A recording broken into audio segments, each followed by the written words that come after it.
So guys, మనం Nemakal and Muradi and Nemakal Anjaneya స్వామి దర్శనం అయిపోయిన తర్వాత ఇప్పుడు మనం వచ్చేసి గుంతకల్కి వెళ్తున్నాం అనమాట. గుంతకల్ వెళ్ళే దారిలో ఇక్కడ చూడండి ఒక యాక్సిడెంట్ అయితే జరిగింది. సో అందరూ సేఫ్గా ఉన్నారు, ఎటువంటి వర్కేం కాలేదు. That's all happy. వీళ్ళు వచ్చేసి ముందర బొలెరో వెహికల్ ఉన్నదంట. వెహికల్ సడన్గా బ్రేక్ వేయడం వల్ల వీళ్ళు సైడ్కి తిప్పారు. అండ్ ఆ స్పీడ్లో కంట్రోల్ కాకపోయేసరికి ఇలా సైడ్కి అనేది వచ్చేసింది అనమాట. ఎంత లోపలికి వెళ్ళిందంటే నియర్లీ రోడ్ నుంచి ఒక 5 feet లోపలికి వెళ్ళిపోయింది. అండ్ 2-3 వెహికల్స్ ఆపి ట్రై చేస్తారు లాగదామనేసి.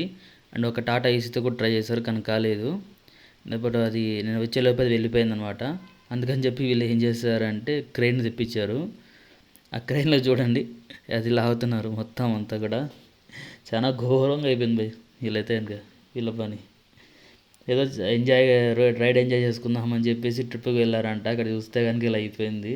బట్ కార్కి పెద్దగా డ్యామేజ్ ఏం కాలేదు అండ్ ఎవరికి కూడా ఎటువంటి డ్యామేజ్ ఏం కాలేదన్నమాట. సో అందరూ కొంచెం సేఫ్గా రైడ్ చేయండి, ఎందుకంటే వర్షాకాలం కాబట్టి గ్రిప్ చిక్కదు. సడన్గా వెహికల్స్ వెళ్ళే వాళ్ళు ఇష్టం సార్ అని తోలుతుంటారు కొంచెం.